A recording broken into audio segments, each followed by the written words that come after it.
한번 따라 하실까요? 하나 되게 하옵소서. 우리 시대를 간통하고 있는 악한 영 중에 하나가 불신의 영입니다. 불신의 영은 분명히 마귀가 주는 영이요, 성령이 주는 영은 신뢰와 믿음입니다. 여러분, 지금 저와 여러분이 불신 가운데 사로잡혀 있지는 않은지 잘 살펴봐야 합니다. 사람을 믿지 못하고 상대방을 믿지 못하고 우리가 들려오는 이야기들 속에서 자꾸 우리를 미혹해 하는 말에 우리가 사로잡혀 있지는 않은지 살펴봐야 합니다. 믿는 사람은, 신앙인은 믿는 사람이라니까요. 믿는 자가 믿음이 있는 사람이라니까요. 세상이 아무리 우리를 속이고 거짓이 난무하는 시대 속에서도 그래도 우리 그리스도인들은 어떤 자들이냐 하면 믿음의 사람들, 믿는 자라고 하는 사실을 잘 기억해야 합니다. 그래서 세상이 아무리 힘들고 어려워도 저와 여러분을 믿어주는 사람이어야 합니다. 그래서 불신보다는 저와 여러분은 신뢰와 믿음 속에 거해야 합니다. 그럼에도 불구하고 우리가 살아가는 오늘날에는 하나님에 대한 불신, 이웃에 대한 불신, 교회에 대한 불신, 성도에 대한 불신, 목회자에 대한 불신, 선생님들에게 대한 불신, 정치인들에게 대한 불신이 만연해 있습니다. 이런 상황 속에서 우리나라를 지배하고 있는 또 다른 불신과 관련되어 있는 그 불신이 새롭게 바라보는 놀라운 일이 오늘 일어났지요. 그게 바로 오늘 저 북쪽에 있는 김정은이라고 하는 젊은 친구와 우리나라의 대통령인 문재인 대통령이 판문점에서 만나서 회담하는 남북 정상회담이 일어났습니다.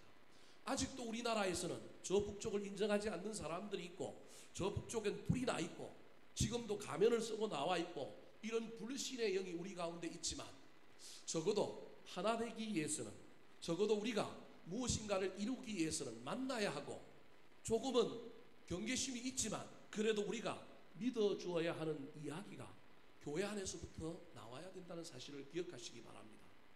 남북이 하나 되었으면 좋겠습니다. 우리 대한민국의 여야가 하나 되고, 영호남이 하나 되고, 보수와 진보가 하나 되고, 젊은 세대와 나이 든 세대가 하나 되는 놀라운 일이 일어났으면 좋겠습니다. 우리 교회도 하나 되었으면 좋겠습니다. 나누어져 있는 것이 아니라 하나 됐으면 좋겠어요. 불신하는 것이 아니라 서로 신뢰하고 믿어주었으면 좋겠습니다. 가정은 어떻습니까? 부부 사이에 신뢰가 있어야 되지 않겠습니까? 믿어주는 게 있어야 되지 않겠습니까? 부모와 자녀 사이에 신뢰가 없다면 어찌 되겠습니까? 저놈 저거 뭐 하려고 저러지? 저렇게 하고 어떻게 되겠냐? 부모가 자식을 향하여 불신을 가지고 있다면, 지금은 비록 보잘것없고 지금은 우리 눈에 성에 차지 않더라도 뭐 해야 될까요? 믿어주십시오. 믿는 만큼 우리 자녀들이 해낼 겁니다.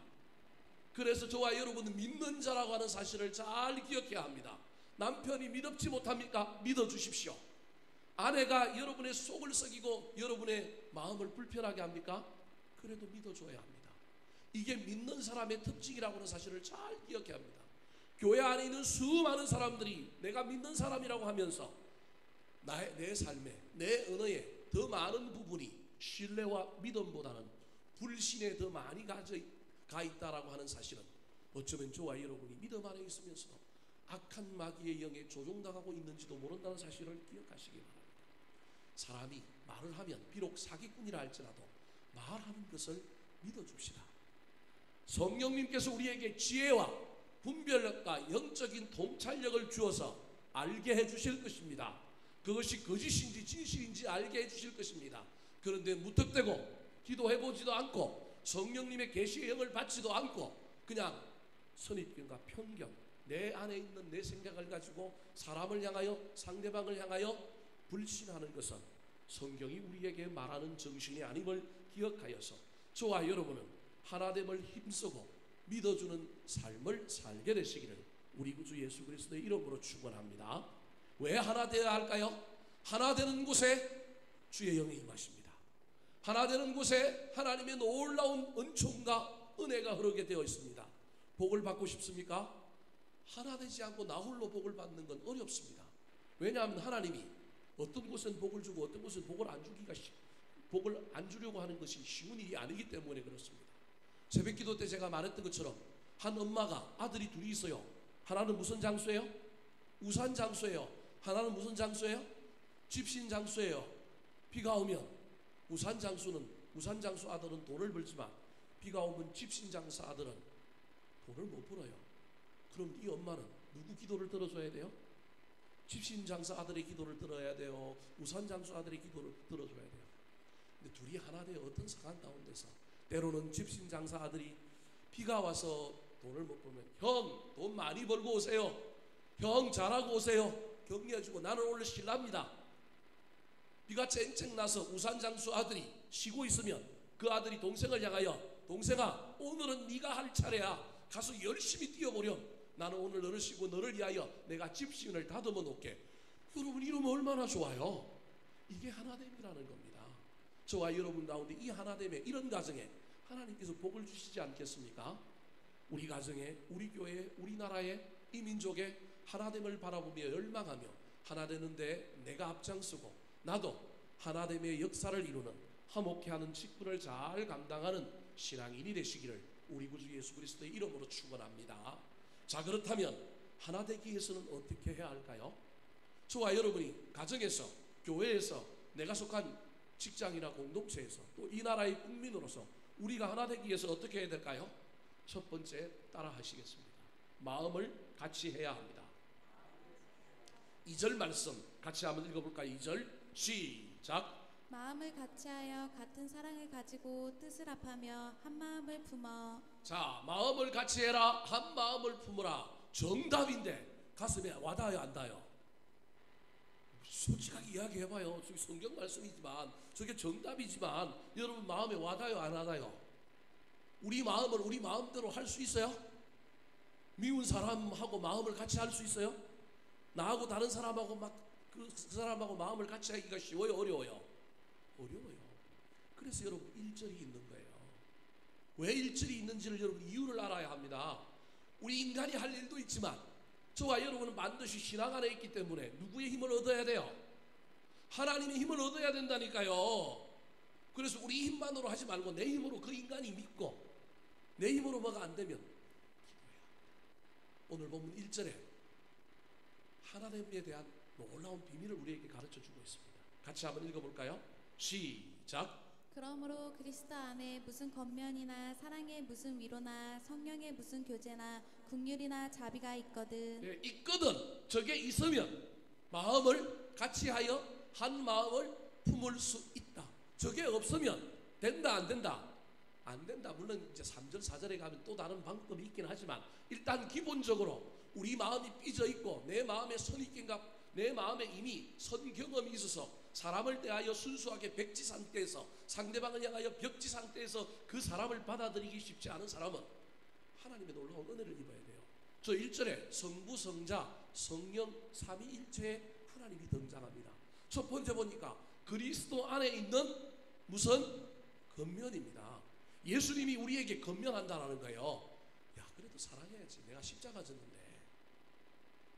우리 기독교인의 표지가 사랑인데 우리 기독교가 사랑 빼면 큰일 난데 너 그래도 너 믿는 사람이 너 사랑해야 되지 않겠느냐?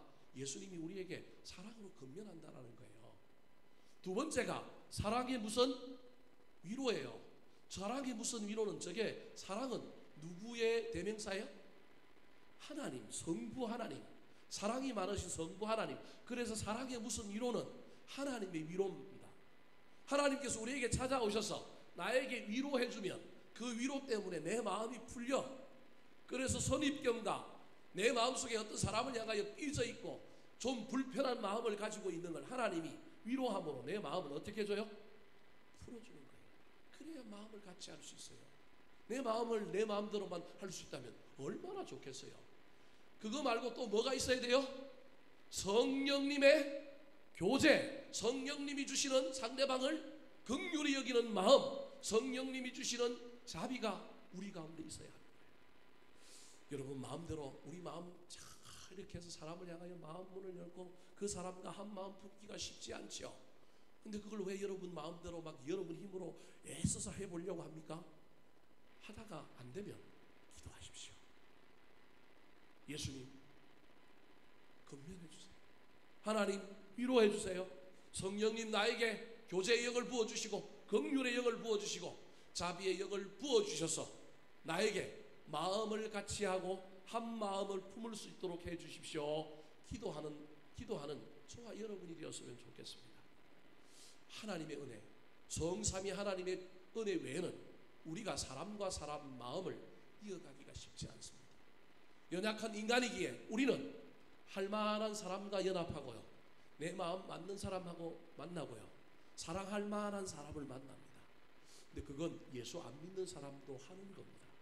예수 믿는 사람은 신앙인이라고 한다면 거기에서 조금 지나야 되지 않겠습니까? 그러기 위해서는 우리 힘만으로 안 되기 때문에 저와 여러분이 하나님의 은혜를 입어야 합니다. 그 하나님의 은혜로 말미암아 마음을 같이 할 수 있게 되기를 소망하십시오. 그래야 그곳에 은혜가 임하고 그곳에 놀라운 복이 임하게 됩니다. 그런데 오늘 보면 3절에 보면 1절은 마음을 같이 하고 한 마음을 품을 수 있는 놀라운 은혜를 우리에게 제시하고 있다면, 우리에게 한 마음을 품게 하고 마음을 같이 하지 못하게 하는 두 가지 중요한 것이 있다고 3절에 말하고 있습니다. 혹시 지금 저와 여러분에게 이 두 가지가 들어있지는 않은지 살펴보시기 바랍니다. 3절 말씀 같이 한번 읽어볼까요? 시작. 아무 일에든지 다툼이나 허영으로 하지 말고 오직 겸손한 마음으로 각각 자기보다 남을 낮게 여기고. 성삼위 하나님으로부터 은혜를 받아서 한 마음을 품고 마음을 같이 하려고 하는데 우리 속에 이게 해결이 돼야 돼요. 이게 사라져야 돼. 이걸 없애야 돼. 그게 뭐라고요? 첫 번째가 다툼, 또 하나가 뭐예요? 허영입니다. 여러분, 다툼은 싸우는 건데 싸울 때는 반드시 뭐가 있을까요? 잘 몰라요? 편이 있습니다. 편. 그래서 다툼이라고 하는 용어를 생각할 때 저와 여러분이 떠올라야 될 건, 다툼이라고 하는 것 속에는 반드시 편이 있다. 다르게 얘기하면 당을 짓는다. 내 편, 남의 편을 가르기 때문에 다툼이 일어나는 거예요. 아, 내 안에 편 가르기가 있구나. 편을 왜 가르느냐 하면 내 편이냐 남의 편이냐, 왜 우리가 본능적으로 그것을 우리가 구분하느냐 하면 자기 중심적인 생각이 우리 안에 가득하기 때문에 그래요. 나에게 이익이 되는 사람, 나를 도울 수 있는 사람, 내 편을 들어줄 수 있는 사람. 그래서 다툼의 밑에는 편가르기가 있고, 편가르기 밑에는 뭐가 있느냐 하면 자기 중심주의가 있는 거예요. 자기 중심주의, 이기주의가 있는 거예요. 그래서 하나님이 다툼, 분열을 싫어하는 이유는 다툼과 분열 밑에는 편가르기뿐만 아니라 개인주의와 이기주의가 있는 거예요. 이걸 우리 하나님이 싫어하는 거예요. 여러분, 다툼이 아니라 토론은 괜찮습니다. 선한 경쟁은 괜찮습니다.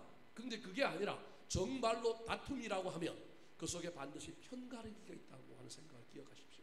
그 사람이 어떤 말을 하느냐, 그 사람이 어떤 생각을 가지느냐, 그 사람이 지금 어떤 행동을 하느냐에 따라서 내 편이 될 수 있고, 오늘 내 편이 될 수 있고, 내일 다른 편이 될 수 있고, 이건 괜찮습니다. 여러분, 괜찮다고 그렇다고 또 멘탈 그러지 말고요.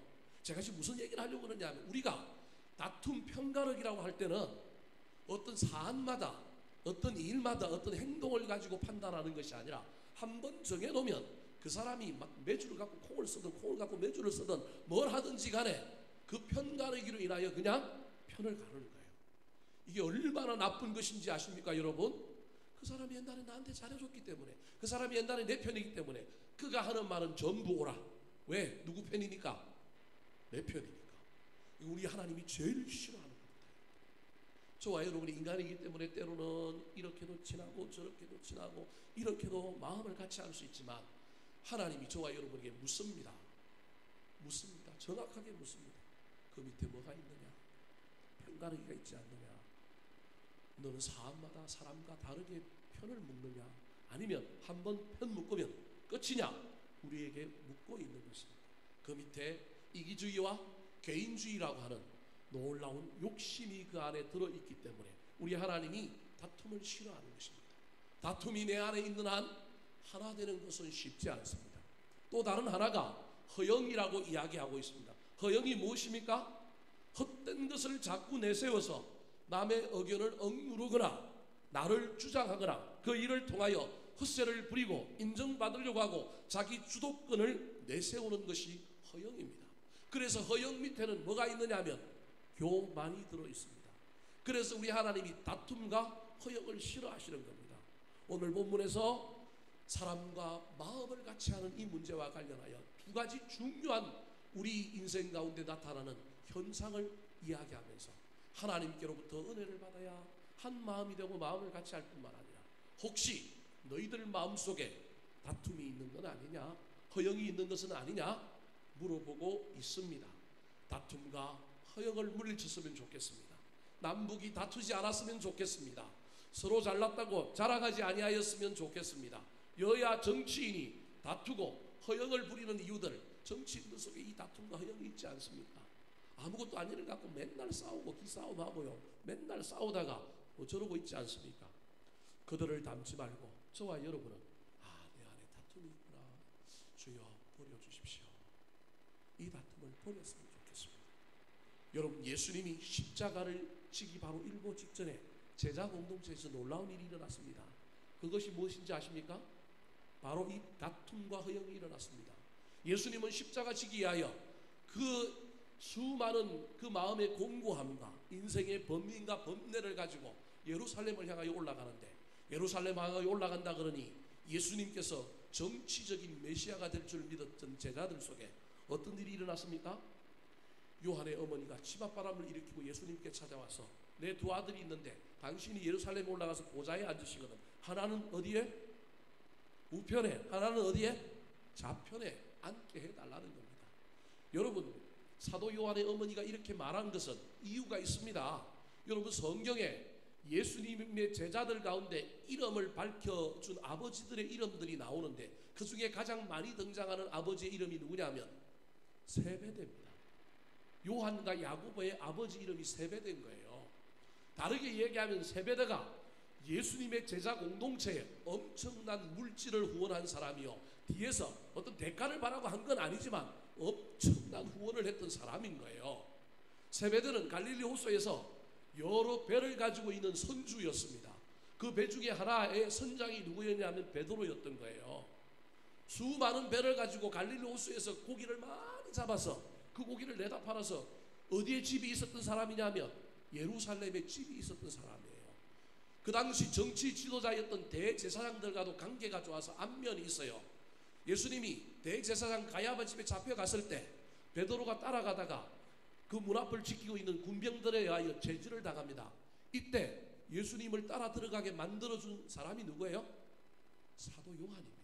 요한이 그 군병들에 가가지고 이야기 한번 하니까 문이 딱 열려서 베드로만 쫓아간 게 아니라 사실은 사도 요한도 쫓아갔단 말이에요.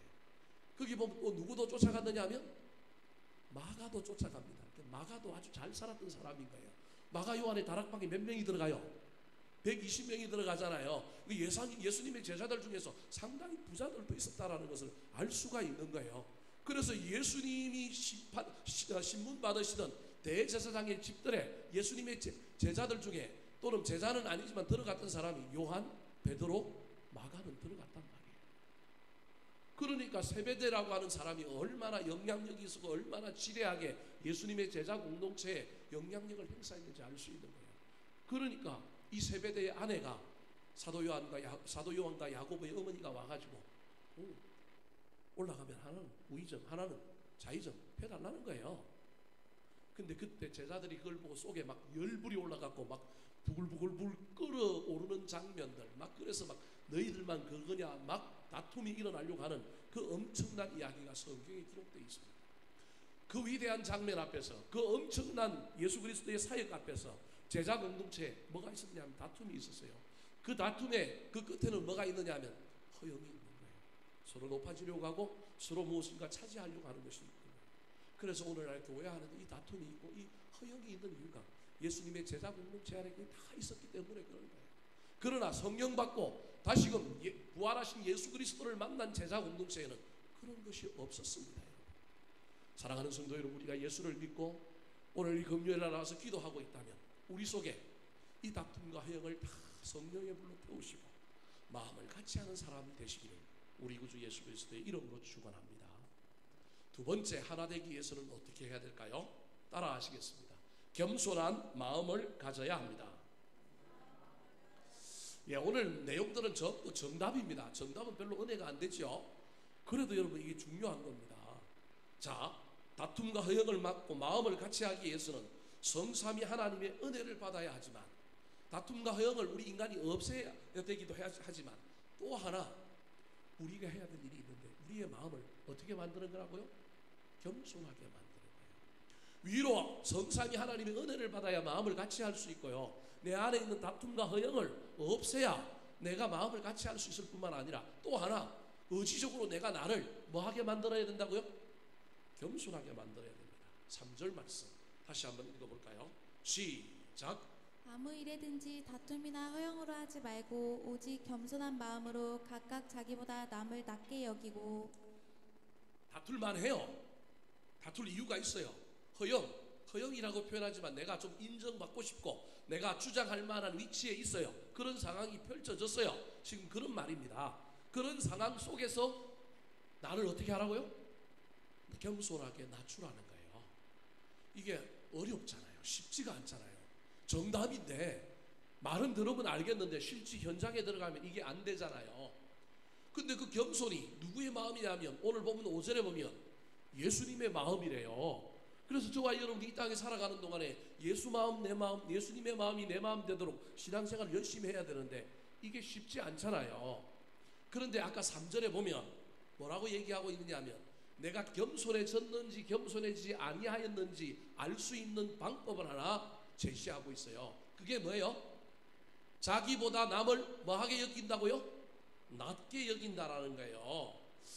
여러분 저게 무슨 말일까요? 겸손한 마음을 가져야 되는데 겸손한 마음은 추상적이기 때문에 저게 겸손한 마음이 되었는지 안 되는지 알 수가 없는데 내가 지금 내 안에 겸손한 마음이 들어있는지 안 들어있는지 내가 지금 겸손한 마음을 소유했는지 안 했는지를 알 수 있는 방법이 있는데 그게 뭐냐 하면 다른 사람을 남을 나보다 뭐하게 여긴다고요?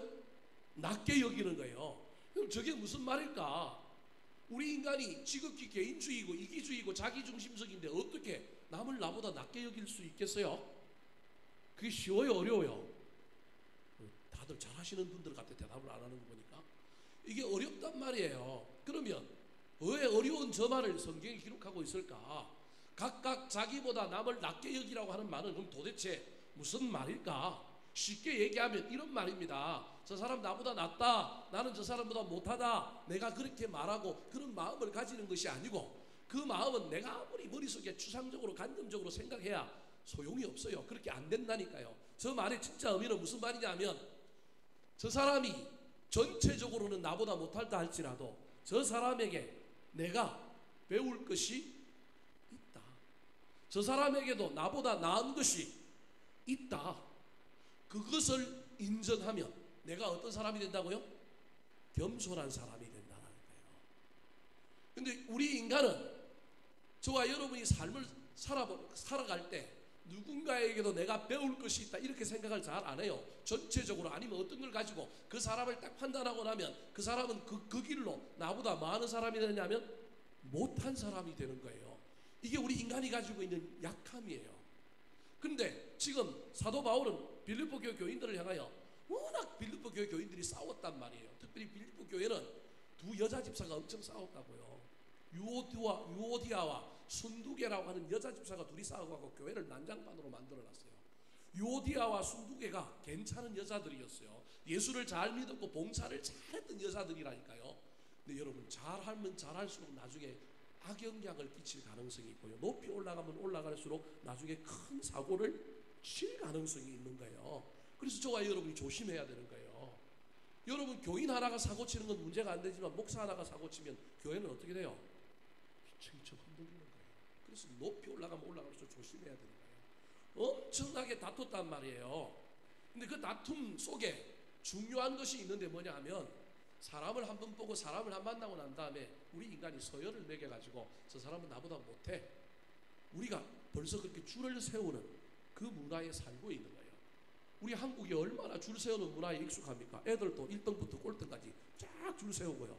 그죠? 선착순 뭐 1등부터 몇 등 이게 우리 한국 문화란 말이에요. 근데 성경은 뭐라고 얘기하고 있냐면 그게 아니라 남을 자기보다 낮게 여기라고 하는 말 속에는 그 사람이 나보다 전체적으로 낫다라는 얘기가 아니라 그 사람에게도 아무리 연약한 사람에게도 아무리 부족한 사람에게도 그 상대방에게도 나보다 나은 점이 있고 내가 그 사람에게 배울 것이 있다라고 하는 것을 인정하면 나도 모르는 사이에 나한테 최소한 겸손한 마음이 생긴다.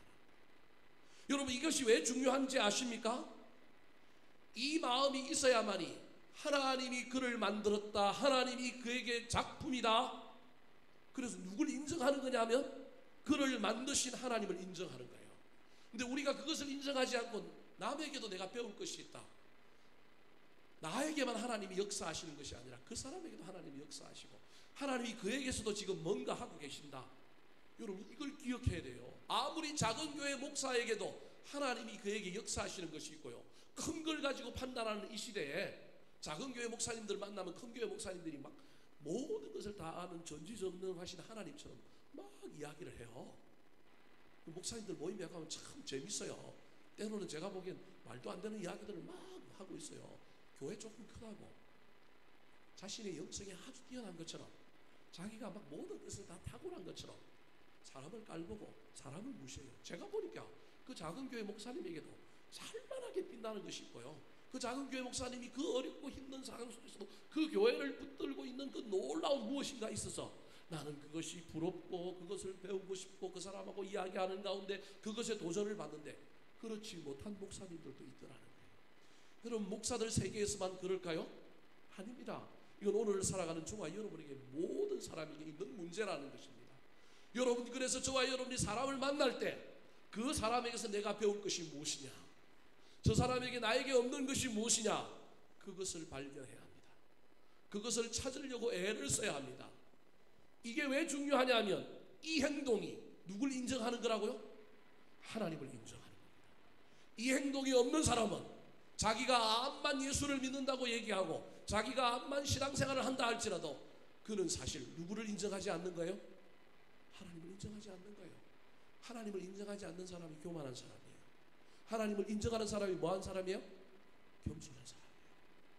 근데 우리가 하나님을 막 인정하는데, 하나님을 인정한다는 건 여러 가지로 나타날 수 있는데 그 중에 하나가 내가 만나는 사람에게, 내 앞에 서 있는 상대방에게 하나님이 놀라운 것을 주셨다, 그에게도 배울 것이 있다, 그에게 내가 도전받아야 할 것이 있다. 오늘 나에게는 하나님이 역사하지 않아서 나는 오늘 은혜가 없는데 저 연약한 사람에게도 뭐가 있을 수 있다? 은혜가 있을 수 있다. 사랑하는 성도 여러분, 하나됨은 그래서 인정하는 것에서부터 시작합니다. 남한이 북한을 인정하는 거예요. 그래서 이번에 정상국가가 만나는 것처럼 다 해주잖아요. 그죠? 근데 이게 싫은 사람들이 있어. 인정하기 싫어. 그러면 아무것도 안 되는 거예요. 여러분 반드시 신앙 안에 있는 사람은 우리는 인정하는 사람이라고 하는 것을 기억하시기 바랍니다. 상대방을 인정해 주십시오.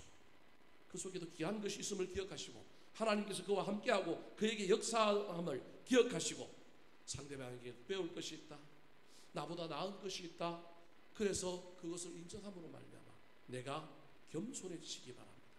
그때 하나님이 겸손한 나를 높이실 것입니다. 그때 하나님께서 나를 통하여 상대방의 마음을 얻게 하시고 하나 되고 연합되는 놀라운 일을 이루게 될 것입니다. 겸손을 제가 지금 여러분에게 다른 말로 지금 표현해서 설명하고 있습니다. 겸손은 추상적인 용어입니다. 겸손은 저와 여러분이 나 겸손하다 그런다고 되는 게 아니라는 거예요. 겸손은 우리 마음에, 우리 삶에 복합적인 것이기 때문에 그것을 이루기 위한 정말로 저와 여러분이 붙들어야 할 것이 있음을 기억하시기 바랍니다. 그 중에 하나가 내가 만나는 모든 사람에게 하나님의 형상이 있고 그 속에 하나님이 역사하고 있다는 사실을 붙들고 그를 뭐 해야 된다고요? 인정할 수 있어요. 배우려고 해야 합니다. 그래서 우리가 기도 제목을 나누고 삶을 나누고 그 사람을 통하여 나에게 없는 건 저 사람에게 무엇이 있는가, 아무리 연약한 사람도, 아무리 신앙을 개판으로 하는 사람도 그 속에 배울 것이 있다라고 하는 것을 기억하여 인정함으로 다가가고 그와 연합하는 가운데 하나님께서 역사하셨던 놀라운 일들을 배워가는 저와 여러분 되시기를 예수님의 이름으로 축원합니다. 세 번째로 마지막으로 우리가 하나 되기 위해서는 어떻게 해야 될까요? 따라 하시겠습니다. 상대방의 일을 돌보아야 합니다. 여러분 지금 제가 여러분 하나됨에 대한 이야기를 합니다. 남북 정상회담을 보면서 우리 민족이 하나 돼야 될 뿐만 아니라 저건 민족의 문제뿐만 아니라 가정의 문제요, 교회의 문제고 우리가 신앙생활하면서 수많은 사람을 만나는데 우리가 그냥 적당하게 그냥 관계 맺지도 않고 그냥 선 딱 긋고 네 인생, 나 인생 나 이렇게 산다라는 거예요. 모든 사람과 우리가 관계를 맺고 모든 사람과 우리가 다 친하게 지낼 수는 없어요. 인간이 어떻게 그럴 수 있겠습니까? 그러나 그럼에도 불구하고 내 삶에 많은 선을 긋고 있다면 저와 여러분이 다시 생각해 봐야 합니다. 하나님은 우리 보고 하나 되라는 거예요. 천국 가서 여러분 그렇게 싫은 사람하고 만날 거라니까요. 천국 가서 그렇게 꼴보기 싫은 사람 분명히 어디 올 거라고요? 천국 올 거라니까요. 그러면 내가 안 가든지 지가 안 가든지 그래야 되는데 우리 하나님께서 둘 다 오게 하면 어떡 하실래요? 그때 가서 그냥 하나님께서 알아서 해주실 일이에요. 여러분 이 땅에서 연습해야 합니다. 준비해야 합니다. 그래서 우리 하나님의 은혜를 입어야 하는 거예요. 성삼위 하나님의 은혜를 입어야 될 뿐만 아니라 우리 안에 다툼과 허영이 있으면 성령의 불로 그것을 소멸시켜야 됩니다. 뿐만 아니라 저와 여러분이 겸손한 마음이 되도록 내가 겸손한 마음이 됐다라고 하는 것은 그냥 되는 것이 아니라 남을 낮게 여기는 건데 그것은 다름이 아니라 상대방을 인정하는 거구나. 미운 놈도 인정하는 거고요. 그 상대방에게 배울 것이 있고 하나님께서 역사하는 것이 있다라고 하는 것을 인정해야 합니다. 인정이 되고 나면 그 다음에 뭐가 보이느냐면 필요가 보여요. 인정하지 않는데 마음문을 열지 않는데 그 사람의 필요가 보일 수는 없어요. 그래서 오늘 본문의 사도 바울이 빌립보 교인들을 향하여 그렇게 얘기합니다. 한 마음을 품으라 하나 되어라. 겸손한 마음을 가지고 남을 나보다 낮게 여기라. 그래 놓고 난 다음에 4절에 뭐라고 얘기합니까? 같이 한번 읽어보겠습니다. 4절 시작. 각각 자기 일을 돌보뿐더러 또한 각각 다른 사람의 일을 돌보아 나의 기쁨을 충만하게 하라. 나를 돌볼 뿐만 아니라 다른 사람들의 일을 돌보아라. 사람들의 일을 돌보라고 하는 것은 그 사람에게 무슨 부족이 있는지, 그 사람의 연약함이 무엇인지, 그 사람의 필요가 무엇인지 그것을 살피고 그것을 뭐 하라는 거예요? 채우라는 거예요. 그때 채우면 나의 기쁨을 충만하게 한다. 이게 예수님의 얘기입니다. 이게 여러분 앞에 있는 거 아무리 들어도 소용이 없어요. 우리 예수님이 지금 뭐라고 얘기하냐면 저 4절 끝나고 난 다음에 뭐라고 얘기해요? 4절 끝나고 난 다음에 5절. 자, 5절 한번 읽어볼까요? 5절 앞에 화면에 있을 겁니다. 5절. 자, 시작. 너희 안에 이 마음을 품으라. 곧 그리스도 예수의 마음이니. 이 예수의 마음은 뭐 하는 마음이에요? 남의 필요를 돌아보고 뭐 하는 거라고요? 채우는 거라니까요. 그게 예수의 마음이에요. 우리는 뭐 예수의 마음, 겸손의 마음 그러는데 겸손의 마음은 추상적이라니까요. 아무리 그 추상을 우리가 아무리 붙들고 살아도 절대 삶의 현장에서는 능력을 발휘 못해요. 그냥 추상적으로만 있으니. 근데 그 추상을 4절에서 우리에게 구체적으로 이야기해 주잖아요. 예수 그리스도의 마음은 겸손한 마음인데 낮아지는 마음인데 그 마음은 뭐냐 하면 4절에 뭐라고 얘기했어요? 다른 사람들의 일을 돌아보고 돌보고 그것을 채움으로 말미암아 나의 기쁨을 뭐하게 하는 거라고요? 충만하게 하는 거예요. 여러분 채우지 않고 하나 될 수는 없어요. 나도 요만큼 가고 상대방도 요만큼 오고 그러면 하나 되지. 그게 아니라는 거예요. 기독교는 그게 아니라는 거예요. 하나님께서 저 하늘에서 독생성자를 이 땅에 보내주실 때 우리 인간이 막 회개하고 우리 인간이 막 잘 보이고 우리 인간이 거룩해져 갖고 하나님께 나아갔기 때문에 예수 그리스도가 이 땅에 성육신 하셨어요? 아닙니다. 하나님이 저 하늘에서 보니까 저 인간이 저대로 두면 너무너무 안타까운 거예요. 뭘 봤느냐 돌아본 거예요. 필요를 본 거예요. 저들 그대로 두면 안 되겠다. 그래서 그걸 채우기 위하여 독생성자를 이 땅에 보내신 거예요. 이게 예수 그리스도의 사역이요, 이게 기독교의 내용인 겁니다. 사랑하는 성도 여러분, 하나 되기 위해서는 그래서 저와 여러분이 우리 마음속에 다툼도 없애고 허영도 없애고 하나님의 은혜를 받아야 될 뿐만 아니라 저와 여러분의 마음속에 우리가 남을 낮게 여기는 인정하는 태도도 가져야 될 뿐만 아니라 궁극적으로는 거기에서 출발하여 뭐 해야 된다고요? 남의 필요를 보고 남의 부족을 보고 그것을 뭐 해야 한다고요? 채울 수 있어야 합니다. 이것이 예수 그리스도의 마음입니다. 사랑하는 성도 여러분, 오늘은 저와 여러분이 누구를 보고 있습니까? 무엇을 보고 있습니까? 현대는 남 보지 마라. 누구 보라고 얘기해요? 나 보라고 얘기합니다. 우리 자식들 보라고 얘기해요. 자꾸 우리만 보라고 그래요. 남 볼 시간이 없어요. 남을 볼 수 있는 시각이 우리 가운데 없어지는 시대에 살고 있습니다. 그럼에도 주님이 이야기합니다. 여러분 그렇다고 해서 우리가 거지가 되고요. 우리가 배가 망신하게 되고요. 우리가 이상하게 살지 않습니다. 여러분, 남의 필요를 채울 때 누가 우리의 필요를 채워줄까요? 하나님 우리 필요를 채워주실 것입니다.